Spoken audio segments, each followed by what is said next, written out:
இருக்காருன்னு நினைக்கிறாங்க. பாருங்க, சினிமாவில் நடிக்கிறேன், டிக்கெட் கொடுத்து காசு வாங்கி காசு போட்டு டிக்கெட் வாங்கி நீங்க படம் பாக்குறீங்க, பார்த்துட்டு வீட்டுக்கு போங்க.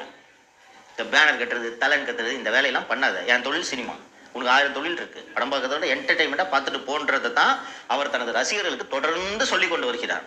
இன்னொன்னு அவர் என்ன சொல்றாரு, எனக்கு ரசிகரே வேணாம்ப்பா, என் தொழில் செய்யறேன், என் தொழில செய்யறேன், நான் என்டர்டைனர், என்டர்டைன்மெண்டோட முடிச்சுட்டு போங்கன்ட்டு சொல்லக்கூடியவர் எனது அப்படி ரசிகர்களை கைடு பண்ணணும்னு நினைக்கிறது மன்றத்தை எங்க கிடைக்கிறாரு. அப்போ ரசிகர் மன்றத்தெல்லாம் மெயின்டைன் பண்ணி நமக்கு கட் அவுட் வச்சு அது மேலே ஏறி 4 பால் பாக்கெட்டை பிச்சு ஊத்துறோம்லாம் நினைக்கிறவர் இன்னும் ஆர்கனைஸ் பண்ணுவாங்க. அது கரெக்டா? இந்த ரசிகர் மன்றத்தை கலைச்சு விடுறதுக்கு மிகப்பெரிய துணிச்சல் வேண்டுமா இல்லையா? ஒருத்தர் செய்ய மாட்டாங்க. மார்க்கெட் ஒரு அதிக ரசிகர்ன்றது பெரிய மார்க்கெட்.